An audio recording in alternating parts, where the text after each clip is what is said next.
Bonjour, je me présente, je suis Massaoudi Yusra, enseignante à Esprit, département électromécanique. Et aujourd'hui, je vais partager avec vous une séquence de cours du module analyse des mécanismes. Donc, on va voir. Je vous invite aujourd'hui à voir une partie de la conception mécanique, bien évidemment. Donc, on va voir dans le chapitre 2, guidage en rotation, comment on va calculer et dimensionner un roulement. Donc, avant de ce faire, je vous invite à voir le fameux exemple Touré-Amelé. Donc là, vous voyez que ce système mécanique il est constitué par deux classes cinématiquement équivalentes. La première classe, c'est la classe colorée en vert. Donc une poulie trapézoïdale avec tout ce qui est accessoire du montage, de fixation ici, la transmission du mouvement par un clavette, l'arrêt par les éléments 27, etc. Jusqu'à la meule, c'est la pierre qui va rectifier l'état de surface des outils à usiner, bien évidemment. Donc la deuxième classe, c'est la classe colorée en rouge. Elle est constituée par le boîtier, le couvercle, etc. Donc pour nous, ce qui nous intéresse, c'est comment on va choisir une référence, une désignation complète selon un catalogue tel que SKF ou bien autre, pour réussir le choix du roulement 3 et le roulement 4. Donc première chose à poser, s'agit-il d'un système un montage à arbre tournant ou bien un montage à moyeu tournant? Donc pour ce faire, on va commencer par compter le nombre des obstacles. Donc on a premier obstacle, la bague en trottoir 5, ça va coûter 2 obstacles, à droite pour 4 et à gauche pour 3. Et l'épaulement sur l'arbre, ça va nous donner le quatrième obstacle. Je vous rappelle de la règle générale qui dit que le montage du roulement, on doit toujours vérifier la condition 4, 2. Donc 2 par rapport aux bagues fixes, les bagues montées glissantes, et 4 par rapport aux bagues serrées qui va tourner avec les éléments roulants ou bien l'élément roulant. Dans notre cas, c'est l'arbre 2. Donc là, c'est bon, c'est un montage arbre tournant avec 2 roulements 3 et 4. Maintenant, 4, elle va être modélisée par une liaison rotule. Pourquoi? Tout simplement, vous voyez là les arrêts en rouge. Vous trouvez le couvercle 10 et le palier, c'est la pièce 8.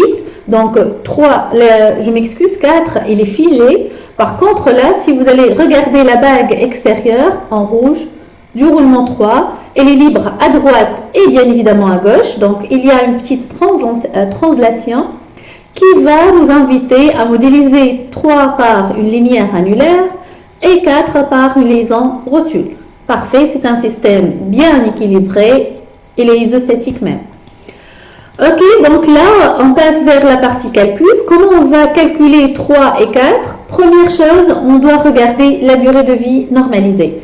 Donc L10N et L10H, elle va prévoir la durée de vie de roulement par rapport à la vitesse de rotation et par rapport à la charge imposée, bien évidemment. Donc là, on va prévoir la durée de vie avant toute propagation de fissures, la tenue de la fatigue de ce roulement-là, etc. Alors, la fameuse équation, c'est une formule très simple. L10H, la durée de vie en heure de fonctionnement, elle est égale à la durée de vie en millions-tours fois 10 puissance 6 divisé par 60 fois n tours par minute, c'est la vitesse de rotation de l'arbre, bien évidemment.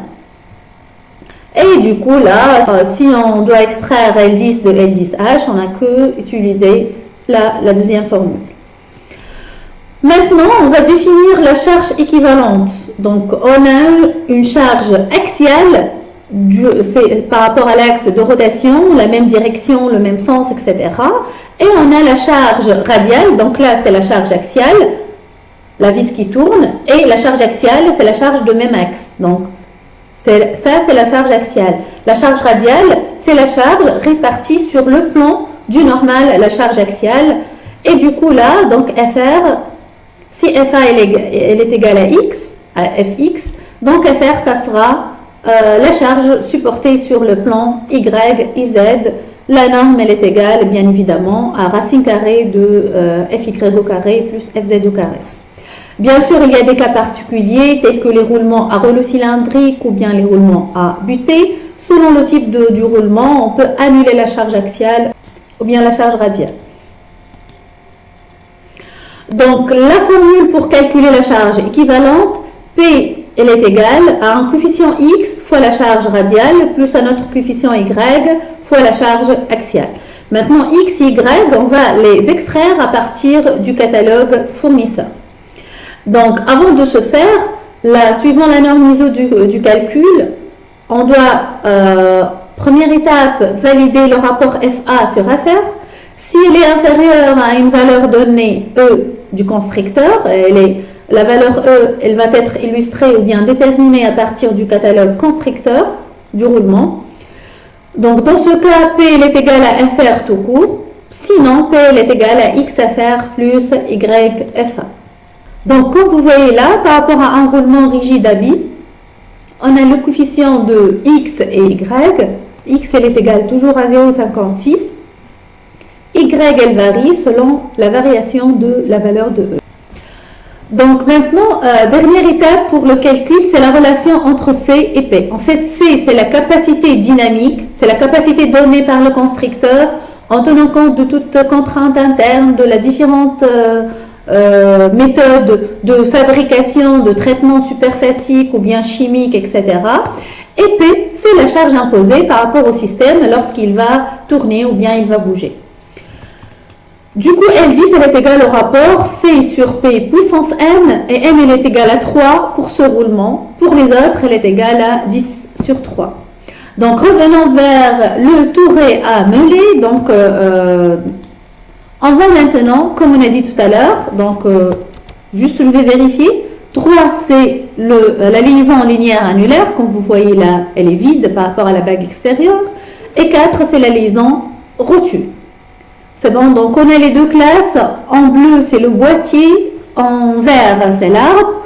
Et là, on vous donne le repère et les différentes charges. Donc, première question, on va déterminer XA. XA, c'est une liaison linéaire annulaire. Donc, il bouge sur X et du coup, on n'a pas du charge sur le plan X. XA, elle est égale à 0. Maintenant, pour calculer L10, il nous a donné la condition, L10H, elle est égale à 12.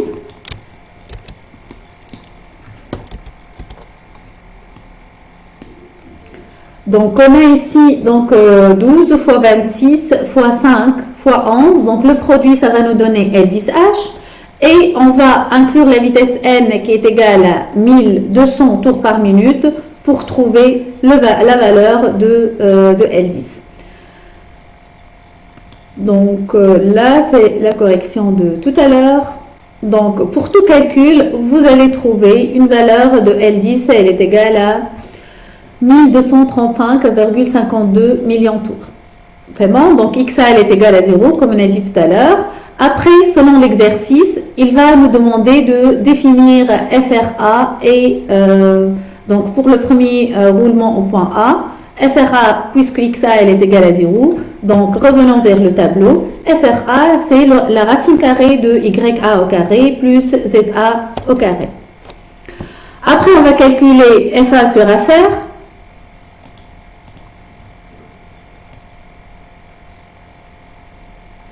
Donc c'est bon, FRA, elle va nous donner une valeur, elle est égale à 583 N. Pour calculer maintenant la charge PA, on va utiliser le rapport FA sur FR. FA, elle est égale à 0. Du coup, FA sur FR, elle est directement inférieure à E, puisque E, elle est toujours entre 0,19 et 0,44 ou bien 0,22 pour SKF. Donc, dans tous les cas, E, elle est supérieure à 0. C'est une valeur positive. Et PA est égale à FR tout court. Maintenant, on va passer vers la capacité dynamique. Pour ce faire, CA, c'est L10A, racine troisième de PA, ce qui va nous donner une valeur est égale à 6255,8 newtons. Et enfin, à partir du catalogue fournisseur, donc là c'est le catalogue, un extrait du catalogue fournisseur, il nous a dit dans l'énoncé que le diamètre il doit être supérieur ou égal à 30, donc là vous voyez le diamètre de l'arbre, il coïncide avec le diamètre de la bague intérieure. Donc pour 30, on va se déplacer directement vers la première série. Elle est égale à 1330, mais c'est en décanewton, donc c'est 13 000. Elle est où la valeur? C'est 13 300 newtons. Et du coup, cette valeur, elle valide bien la valeur calculée. Elle valide bien 6000. Donc, la référence, on va prendre la première série, la série 10, et la référence complète du roulement A, ça sera le diamètre de la bague, 30, BC, le type du roulement, et 10, la série, le numéro de la série qui était déterminé par rapport à ce catalogue. Donc, c'est tout aujourd'hui. J'espère que c'était aussi utile pour vous et au revoir.